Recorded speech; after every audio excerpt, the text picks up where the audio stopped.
Hello, my name is Robert Kiyosaki, and I'm best known for a book called Rich Dad, Poor Dad, which I published in 1997, and it has been on the New York Times bestseller list and bestseller list all over the world for, I think, nearly 7 years, which is, if I may say so myself, quite an accomplishment.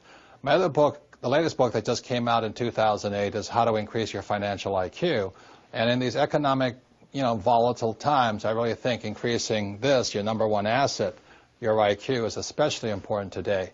So what I'm going to be talking to you about is something I call the new rules of money. And before I go into the new rules, I'll just explain why they're new rules. The rules of money changed first in 1971 when President Nixon took us off the gold standard, and second in 1974 when ERISA was passed. And ERISA now is known as a 401k. The reason ERISA is so important, or 1974 is so important, it meant to all employees that you no longer had a paycheck for life. The company was not going to take care of you for the rest of your life. So 1974 meant you had to now sort of save and invest enough money so that you could afford to pay yourself a paycheck for the rest of your life. So that's why after 1971 and 1974, the rules of money changed. So before I go into the new rules, I'd like to go into the old rules. Prior to 1971, the old rules were: go to school, get a safe, secure job. The second was work hard to earn more money. 3, save money. 4, buy a house. 5, get out of debt. 6, invest for the long term, and in most people's cases, they invest in mutual funds. And 7, diversify. So those are the old rules, and when I talk to even young people today, people under 20 years old, they still say the same thing. I'm going to school to get a safe, secure job. I'm going to work hard to make a lot of money. I'm going to save money. I'm going to buy a house. I'm going to get out of debt. I'm going to invest for the long term in mutual funds, and I'm going to diversify. Those are the old rules. What I'm going to go into today are the new rules, and again, the new rules came in after 1971 and 74. So let me talk about the new rules. Let's take this word here, school. Before 1971 and 1974, you could just go to school and get a job and all those types of things. But today, after 1971 and 74, people need to know you need more education than the school systems provide. For example, one type of education our schools provide for is a thing called academic. And I don't spell very well, so if I misspell something, let me know. But academic means reading, writing, and arithmetic. That's very important.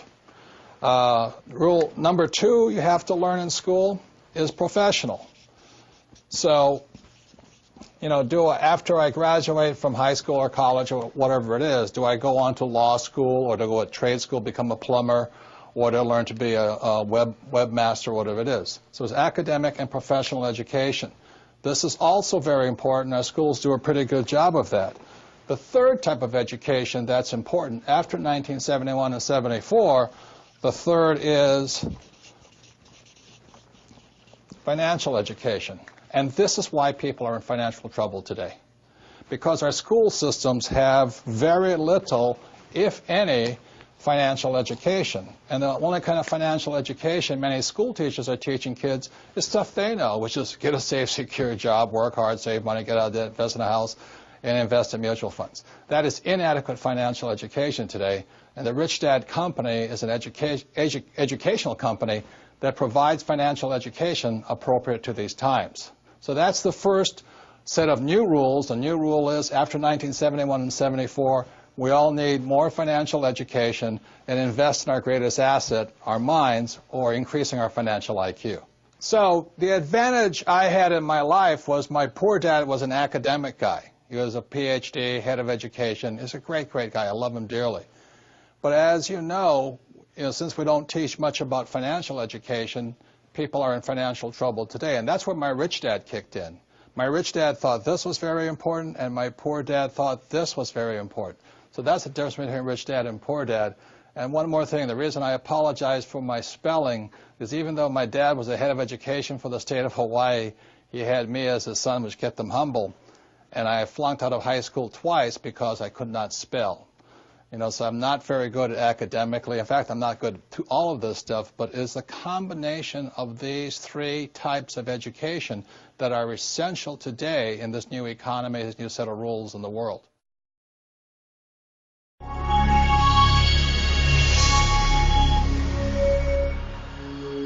So the second rule that's changed is these two words here,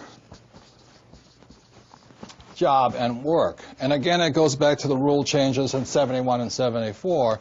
One of the first things that changed is that this comes from my book, the second book in the Rich Dad series, is the cash flow quadrant. And my Rich Dad said there's four basic people in the world of business. They're employees, self-employed, or small business, or specialists like a doctor or attorney.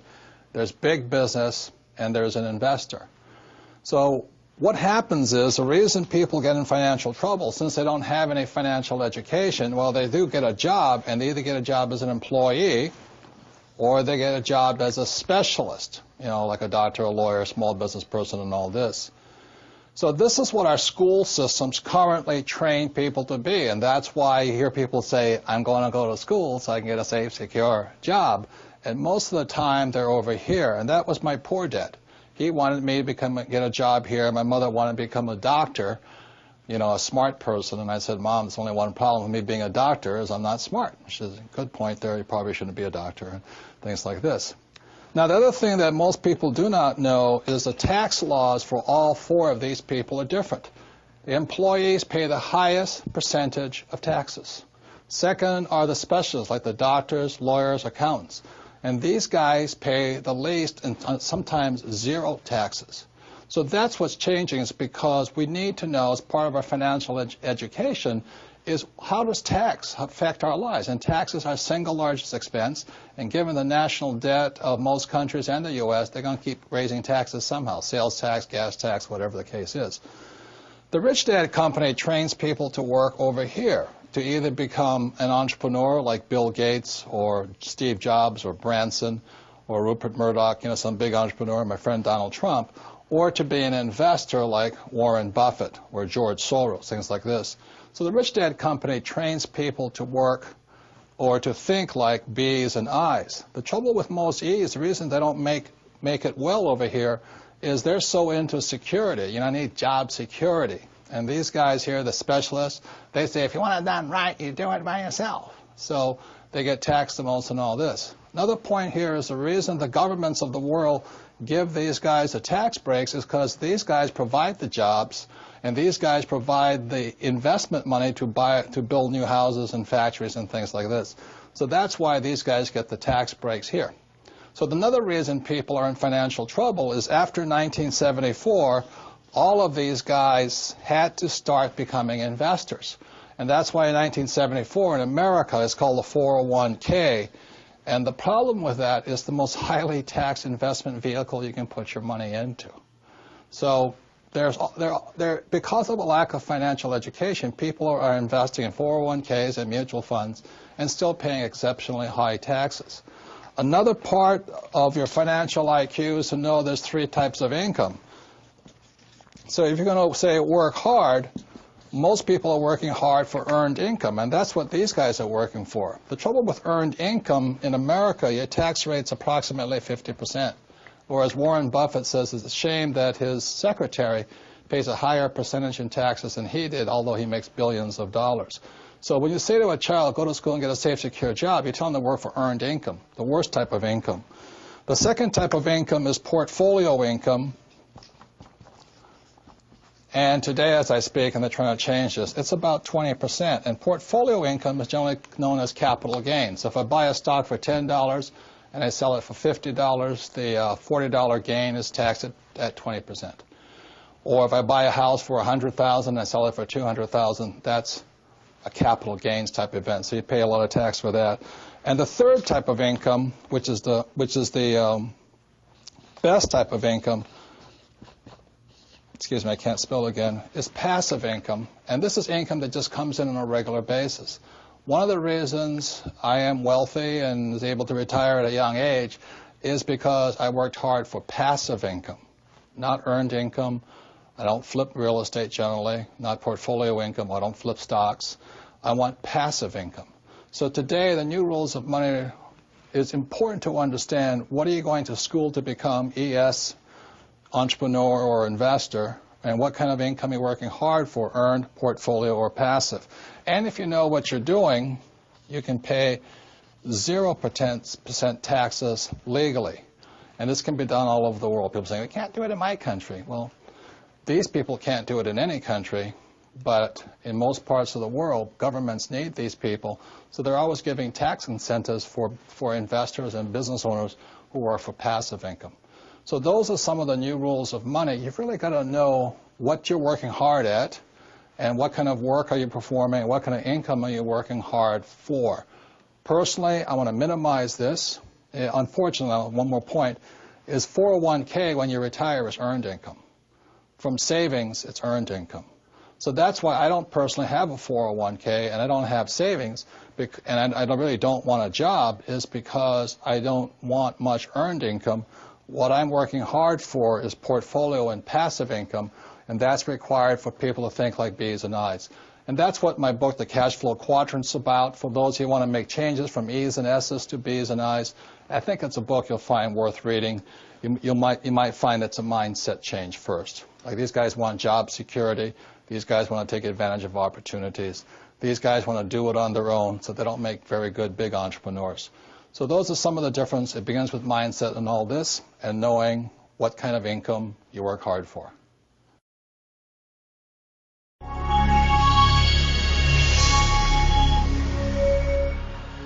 So the third new rule of money is, I think the big mistake is, I hear so many people say it's important to save. That's ridiculous. And the reason that's ridiculous is because what happened in 1971 is crucial. In 1971, the U.S. dollar stopped being money. In 1971, the U.S. dollar became a currency. And what that meant is Richard Nixon, in 1971, the president, took us off the gold standard. That's like giving an alcoholic free rein to the bar, or it's like giving somebody who can't control their spending unlimited credit cards. So what's happening is all the savers today are losers. You know, the problem with 1971 is that the federal government keeps printing money, so the value of your money keeps going down.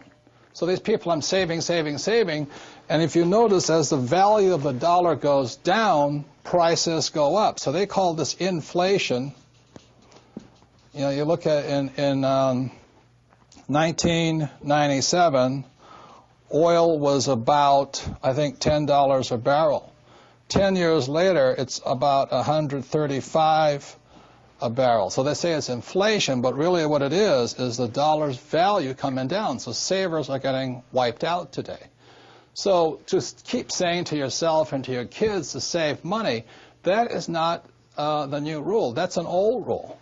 So a very big problem for most people is stop using the word save and use the word hedge. You've got to hedge your money. Hedge against losses. Like when I buy a stock, I put a hedge in. I put a stop loss or a put inside of it or a call, whatever I'm doing. I want to stop it. So today, I don't save money. I'm hedging. So in 1997, I started investing in oil, gold, and silver. So as a dollar dropped, oil, gold, and silver went up. So I'm not betting so much on oil, gold, and silver. I'm betting against the U.S. dollar. And that's why this idea that you're going to tell people you need to save money, that's really, really an obsolete idea, because the idea went obsolete in 1971. The U.S. dollar in the last few years has lost almost 80% of its purchasing power. And the prediction is, because this has happened throughout history, it happened thousands of years ago with the Romans, with the Greeks, with the Germans, with the English, the Japanese, and the Chinese. Every time they've made money into a currency, something you could print at unlimited, every time that has happened, the currency has gone to its true value, which is zero. So I am afraid as this economic volatility continues, the savers who were operating by the old rules of money are just going to get wiped out because the purchasing power of their dollar is going to go down. So even if the bank's paying you 5 to 10% interest, you can't keep up with the banks printing money. So that's the old rule of money, is saving money, and the new rule is hedge. You've got to be able to see what's coming up as something else is coming down. The last thing I want to point out to you on this idea of saving money is this. One of the biggest misunderstandings in the world today is what they talk about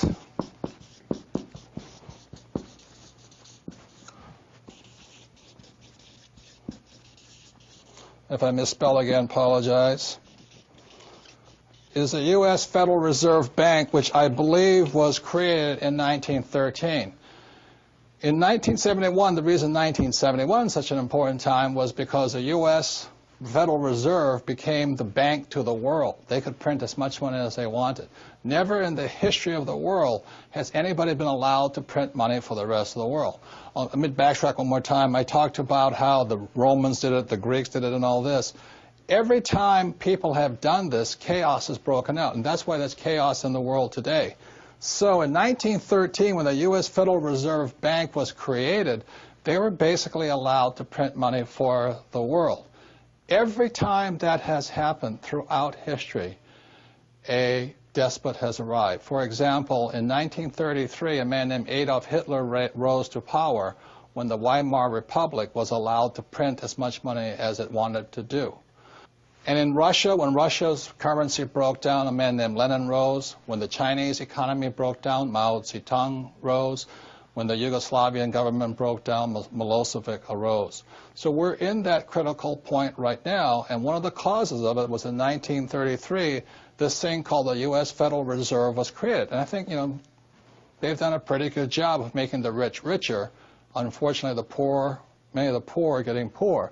One of the problems of this is you have to understand that, first of all, the U.S. Federal Reserve Bank is not U.S. It is made up of a bunch of international rich guys from all over the world. The second thing, it is not federal. It's not a U.S. entity. It is, again, a bunch of rich banks from all over the world. Third, it has no reserves. There is nothing there. And fourth, it's not a bank. So that's why when I talk to people about really needing to understand the new rules of money, which really began to take effect in 1971 when we were allowed to print money for the rest of the world, is understanding that this system here is causing the rich to get richer and the poor and middle class to get poorer, but most importantly, the lower middle class is almost getting wiped out.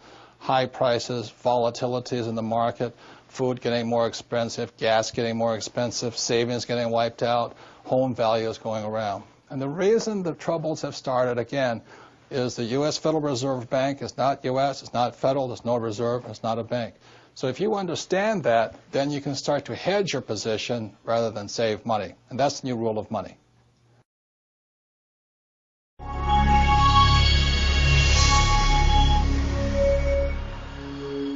So another old rule of money was, you have to buy your house because your house is your greatest investment. And that's where I got into a lot of hot water in 1997 when I wrote Rich Dad, Poor Dad. I said to people, your house is not an asset, your house is a liability, because most people think their houses are assets, and that's not true. So the old rule of money was to buy a house, and the new rule of money is you have to know the difference between an asset versus a liability. And these are very simple accounting terms, and again, I don't spell it very well. So if I could explain very quickly why most people's houses are not assets. I'm not saying don't buy a house and don't have a dream house. I'm just saying know the difference in assets and liabilities. Because when you look at a financial statement, and this is my rough draft of one, this is the basis of financial intelligence, the basis of your financial IQ. This is why your banker asks you for your financial statement. Your banker does not ask you for your report card. The banker does not care if you had great grades or what school you went to. The banker wants to see your financial statement, income, and balance sheet, because this shows them how smart you are financially. This is more sophisticated than just, your credit score. But anyway, financial statements has income, expense, asset, and liability. So when most people buy a house, liability, when most people buy a house, what you have here is a mortgage.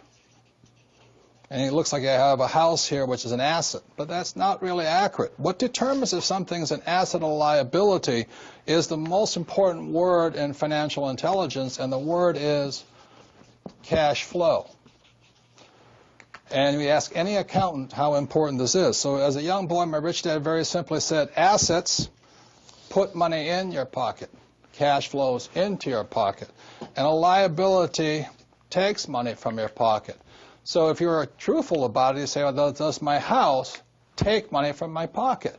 And I would say for most people, every month their house takes money from their pocket. And then the savers say, but my house is paid off. I don't have a mortgage on it. But you still have expense, insurance, and upkeep. So the house is taking money from your pocket. So my point here is this. If I have a house and money is flowing out of my pocket, that house is a liability. So my personal residence, my home, is a liability. Now, I love my house. I want you all to have your dream houses and all this. But I don't call my personal residence an asset. It's a liability. It's about $15,000 every single month. Whether I make money or not, the bank still wants to get paid, taxes still want to get paid, and all this. Now, if I have an apartment house or a single-family house and every month my tenant pays me money, then that same house is an asset. So now, let's say the tenant walks out and stops paying me. That's when the house turns into a liability because I have no money coming in. So it's very simple. Rather than just say my house is an asset, you have to know today in the new rules of money what's an asset and what's a liability. Very simple rules are. Assets put money in your pocket, and liabilities take money from your pocket. So when I ask most people, if you stop working today, how much money keeps going out? Where that money is still going out, it's a liability. And if you stop working today and money keeps coming in, that's an asset. Money is coming into your pocket. Assets put money in your pocket, and liabilities take money from your pocket. The reason my wife and I could retire when we did at a relatively young age, we had more assets than liabilities. The reason people are in trouble today, they have more liabilities than assets. So if you're going to be rich today, don't just say my house is a good investment. You have to ask yourself, is my house an asset or a liability? My wife and I have two houses, one regular residential house, one vacation house, but we have several, I think we have about 1,000 to 1,500 apartment units that every month put money in our pocket. We also have stocks that put money in our pocket. We also have oil investments that put money in our pockets. So I work very hard at acquiring assets and minimizing liabilities. And that's the lesson on why the new information, the new rules are you must know assets versus liabilities.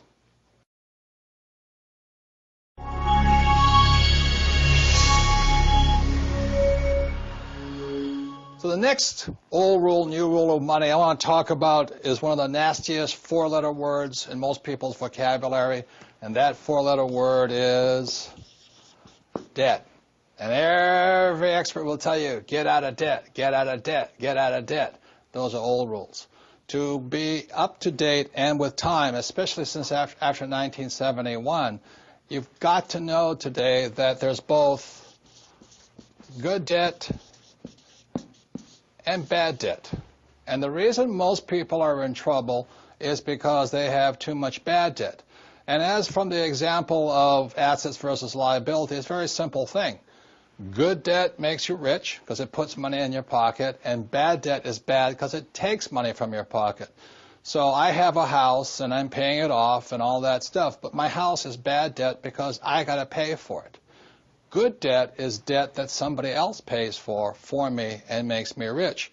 So if you really understand money and have a higher financial IQ and invest your time in this, your greatest asset, you'll know that you can use debt to get rich, especially today.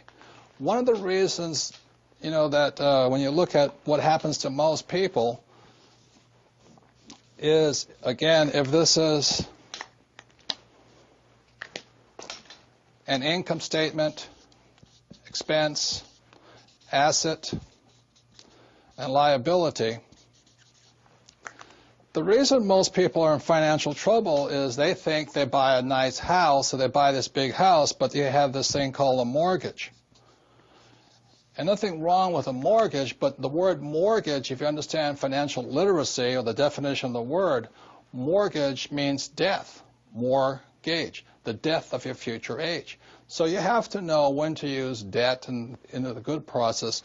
So what happens to most people is they go to school, like they were told, they get a job, their first big line item expense is taxes because they're an employee or self-employed, and the second line of expense is called a mortgage payment. So the money is just pouring out of their pockets this way because they have bad debt. Now, as an investor, because I took a real estate course years and years ago, and my rich dad taught me is I own a house here, and I have a mortgage for it. But every month, I don't pay for that house. My tenant, bless her soul, pays me money, and that money then pays the mortgage and all this stuff off.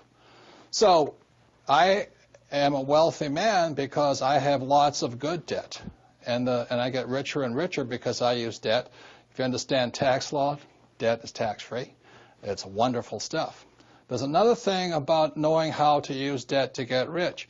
The reason most people are in trouble today in the real estate market is because they were flipping properties. They were trying to buy it and sell it for income. That puts you in another category. I buy and I hold and I use the cash flow, and cash flow is passive income, which is taxed less. So there's so many different reasons why a high financial IQ, part of your learning is to understand good debt and bad debt. If you're the old thinking, you might think all debt is bad. That is not correct. Today, you have to know good debt and bad debt. There's one more thing I think that's really important. You know, I said earlier that savers were losers. I believe, and I could be wrong, that in the near future, the debtors will be the winners. And the reason for that is, for example, I just bought an apartment house, and let's say I paid $20 million for it, and I have a $20 million mortgage on it. Well, if they keep devaluing the dollar, I'm going to be paying that $20 million off with dollars that are worth less and less and less. So people who have good debt become winners because after 1971, I can pay it back with junk dollars. Now, if you can understand that, you might understand why, to be a smart person in the 21st century, you need to know good debt versus bad debt. That takes a little education, a little reorientation. So it is unfortunate, because of 1971, when Nixon took us off the gold standard, savers became losers and debtors became winners, but debtors who have good debt. So the last thing I want to talk about debt is one of the best investments I made, because I started off with no money like most people. You know, my first investment was a little $18,000 condo in Hawaii, and I made a whopping $25 a month. I didn't make much money on that deal, but every time I did an investment, be it real estate or business, I got smarter, because experience makes you smarter.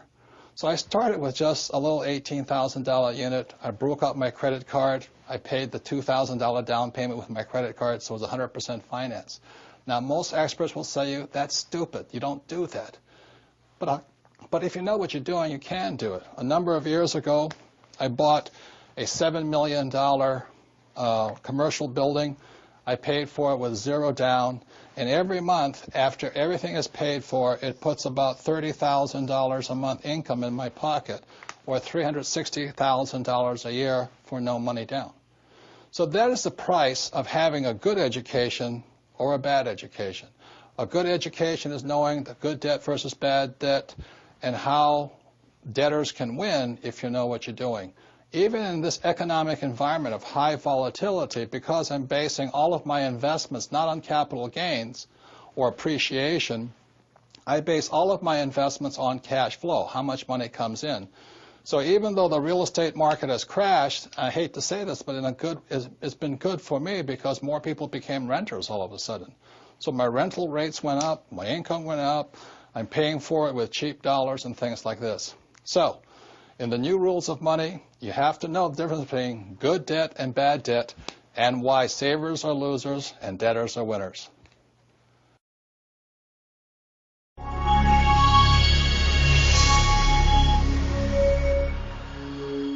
Okay, and then old rule of money is invest for the long term, and most people say invest in mutual funds. I personally don't invest in mutual funds, and most people, it's not a bad idea.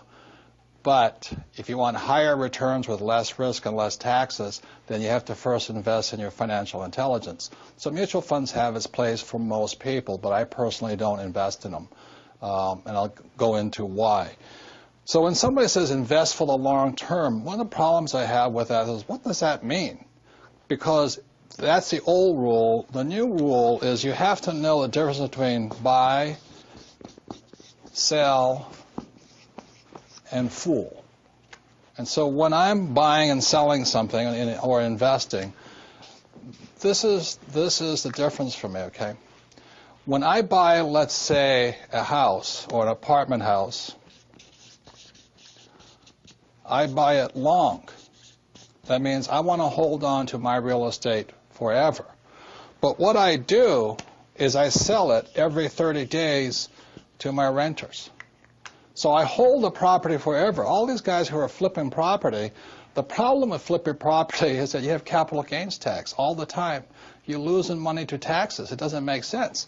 So buying, let's say, an apartment house, I have, let's say, a 500-unit apartment house today, and I started off with little individual houses. You know, the rule for getting rich is from Monopoly: 4 greenhouses, 1 red hotel. 4 greenhouses, 1 red hotel. So I started with small houses, and today we have big apartment houses, big commercial buildings, things like this. But the principle's the same, whether it's a small house or a big house. So I buy it. I intend to hold it forever. I'm going to pass it on for generations, but I sell it every 30 days. The same with oil. The other day I was filling up my gas tank and I got really upset. It cost me $72 to fill my tank of gas. And the reason I was upset, because I was a buyer of gas. But then I went home that afternoon and I found oil hit approximately $140 a barrel. So then I was happy again. You see, on one side I was a buyer, which I was unhappy, but as a seller of oil, I was happy. So this is my point here. If you're going to be rich in life, the reason most people are poor is because they're primarily buyers with very little to sell. You know that old advice I talk about financial education: go to school and get a job. So let's say you sell your time, sell it for $25 an hour. If that's all you've got to sell, you're not getting ahead, because the Federal Reserve keeps printing money faster and faster. You have to work harder and harder, and you get taxed harder. So if you're going to be rich, the thing my rich dad taught me was you have to have something to sell every single month. So every single month I'm selling my apartments, my units, for 30 days at a time. I'm selling my oil, on the open market. And you look at what I did, even though I flunked out of high school twice because I couldn't write and because I really couldn't spell, is when I write a book, I write it once, but I sell it into 100 different languages throughout the world. So every quarter I'm getting a paycheck. So to be rich, it really understands the new rules of money requires you to know when you're buying, when you're selling. And that is essential to being rich today. Now, when I talk about the fool, it's called the greater fool theory. So like being a real estate guy, I go out there and somebody says to me, oh, this house is $100,000, but next year it'll be worth $200,000. Generally, that's what's, what do you call those guys? Real estate brokers or mortgage brokers or stock brokers. As my rich dad said, the reason they're called brokers is because they're broker than you are. So they're telling you to buy this stock or this house because the price will go up. Again, that's capital gains, not cash flow. And then you become the greater fool. The people, unfortunately, who are hurting financially today in the housing market, they were the greater fool. They bought the idea that the price of real estate would keep going up. Well, as you and I all know, prices go up and prices go down. So if you're going to, the new rules of money and the financial intelligence and your financial education requires you to know to be balanced, be both buyer and seller, and not be the greater fool. I say it again, when I fill up with gas, I get angry because I'm a buyer, but I'm happy because I'm also a seller. If you're going to be rich, you should be selling more than you're buying. One last thing is the one reason I really don't care much for mutual funds is because I don't know if you're the buyer, the seller, or the fool, but it'll make that decision. If you're the investor, then you put up 100% of the money, and I think you take 100% of the risk. It doesn't make sense to me. Same as you put money in the bank. And the mutual fund company, they put up 0% of the money, but what they get is 80% of the returns. So this is why I really don't recommend, but it's good for most people. Put your money in a mutual fund and just let it sit there. But what happens is you take 100% of the risk, you only get 20% of the returns, and you put up 100% of the money. That doesn't make sense to me. That's why I like to use debt, good debt as leverage and things like this. But again, this is your greatest asset right here. So I don't just blindly invest for the long term. I don't park my money. And the reason I don't park my money in the bank is because I said in 1971, the U.S. dollar stopped being money and it became a currency. The word currency means current.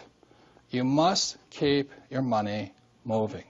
The people who are losing financially today are people who are parking their money in long-term things like savings account and mutual funds. That's good for the average person, it's good for the average investor, and it's better than nothing. It's better than being poor. But you're not getting ahead with old information or old rules of money. I'll just pass this last thing along for those of you who say, well, I don't want to be an investor, it's too much work. I understand. It was years ago, a friend of mine, a friend asked a friend of mine, says, what would you say to the average investor? And my friend, who's a very rich man, said, what I say to the average investor is, don't be average. Because today, in this high volatile environment, the average people, the middle class, are getting wiped out. So, those are the new rules of money. You don't invest for the long term. You have to know when to buy, when to sell, and when not to be a fool.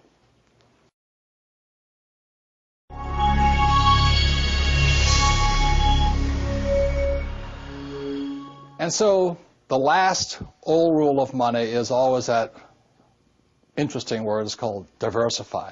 If you listen to most guys, they go, diversify, diversify, diversify. Diversify, diversify, diversify. And then people go, diversify, diversify, diversify. But the richest investor in the world, a man named Warren Buffett, does not diversify. So my question is, if the richest investor in the world, Warren Buffett, doesn't diversify, why is everybody else recommending you diversify? And in my term, my rich dad said, diversify means de-worsify.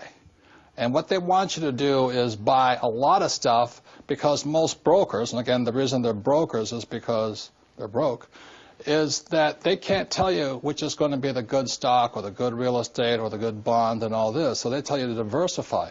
That's like me going to a horse race and not knowing which horse is going to win, so I'm going to bet on every single horse. That's diversifying your bet. The only way a diversification process works is if the dark horse wins. Now, that doesn't happen very often, but that's not a very good way. But the common wisdom, the old intelligence idea is to diversify, and what I believe in is something else, is increase your financial IQ, your financial intelligence, and instead focus. And what focus stands for is this.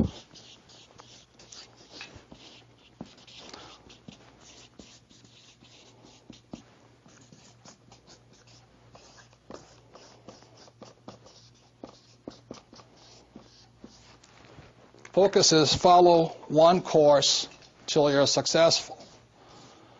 And so that's what I did in 1973.